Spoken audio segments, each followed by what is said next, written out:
राजा विक्रमादित्य का राज्य उज्जयिनी अपनी शांति, समृद्धि और न्यायप्रियता के लिए प्रसिद्ध था। प्रजा सुखी थी, व्यापार फल फूल रहा था और सैनिक हर समय राज्य की रक्षा के लिए तैनात रहते थे। लेकिन एक दिन दरबार में एक विचित्र याचक आया। महाराज, हमारी बस्ती के लोग गायब हो रहे हैं। पहले सिर्फ राहगीर लापता होते थे, लेकिन अब पूरे के पूरे परिवार गुम हो रहे हैं। राजा विक्रमादित्य ने गंभीरता से पूछा, कहाँ की बात कर रहे हो? महाराज, यह भयानक घटनाएं वनखंड नामक जंगल में हो रही हैं, जहां एक साधु तपस्या करता है। कुछ लोग कहते हैं कि वह नरभक्षी बन चुका है। दरबार में सन्नाटा छा गया। किसी ने कहा कि वह साधु दिव्य शक्तियों से युक्त है, तो किसी ने दावा किया कि वह किसी प्राचीन श्राप का शिकार है। लेकिन विक्रमादित्य को अंधविश्वास पर यकीन नहीं था। वह सच्चाई जानने के लिए खुद जंगल की ओर जाने का निर्णय लेते हैं। रात का समय था और चांद की रोशनी हल्की थी। राजा विक्रमादित्य घोड़े पर सवार होकर वनखंड के घने जंगल में प्रवेश करते हैं। जंगल की हवा भारी लग रही थी, जैसे वहां कोई अनजानी शक्ति विद्यमान हो। चारों ओर असामान्य निस्तब्धता थी और केवल झींगरों की आवाज गूंज रही थी। थोड़ी दूर चलते ही उन्हें कुछ अजीब चीजें दिखीं।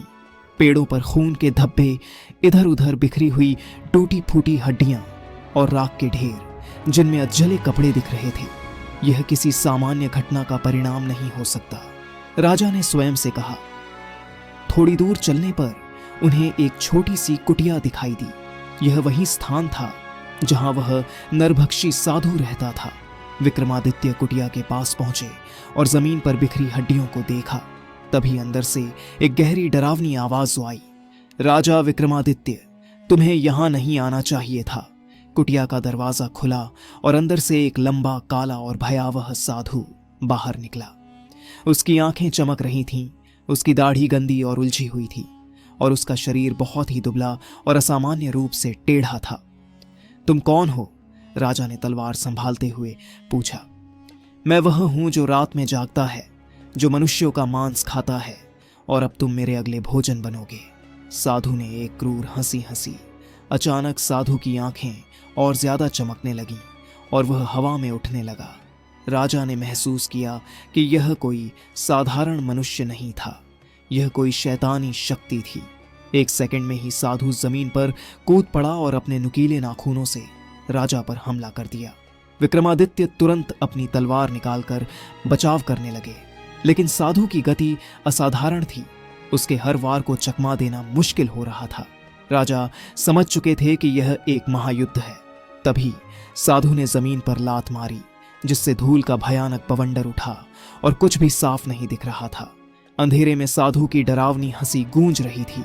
तुम मेरी शक्ति को समझ नहीं सकते राजा, मैं अमर हूं। राजा ने ध्यान केंद्रित किया और अपनी तलवार से धूल का बादल चीरते हुए एक जोरदार वार किया।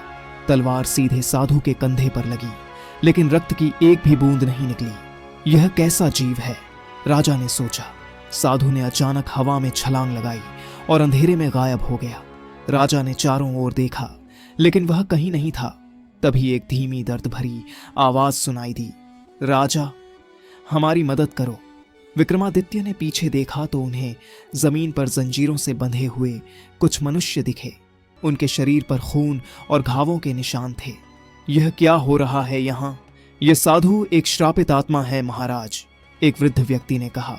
वह पहले एक सिद्ध तपस्वी था, लेकिन उसने तंत्र मंत्र के लिए नरबलि देना शुरू किया।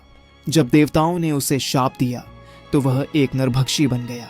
अब वह अमर हो चुका है और केवल एक विशेष अस्त्र से ही मारा जा सकता है। कौन सा अस्त्र? राजा ने पूछा। महाकाल का अग्नि खड्ग, वह यहीं श्मशान के पास दबा हुआ है। राजा को अब समझ आ गया था कि यह लड़ाई आसान नहीं होगी। विक्रमादित्य तुरंत श्मशान की ओर बढ़े। चारों ओर राख और जली हुई लकड़ियां बिखरी थीं। उन्होंने जमीन खोदनी शुरू की और कुछ देर बाद एक चमकती हुई तलवार निकली। महाकाल का अग्नि खड्ग। यह तलवार दिव्य अग्नि से युक्त थी और इसे छूते ही राजा ने एक अद्भुत शक्ति महसूस की। लेकिन तभी साधु एक बार फिर प्रकट हुआ। तो तुमने मेरा अंत करने का अस्त्र पा लिया राजा, मगर क्या तुम मुझसे तेज हो? अब युद्ध का अंतिम चरण शुरू हो चुका था। साधु ने अपने दोनों हाथ हवा में उठाए और आसमान में बादल गरजने लगे।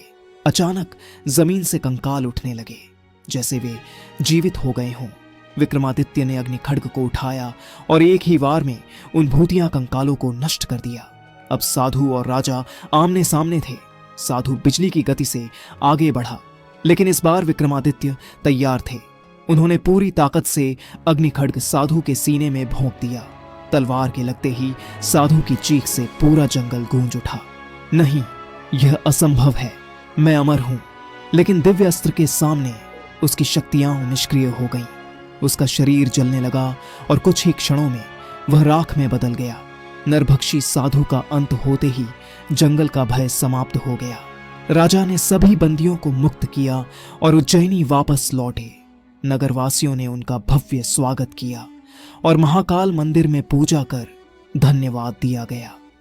उस दिन से राजा विक्रमादित्य की वीरता और पराक्रम की यह कथा सदियों तक सुनाई जाती रही।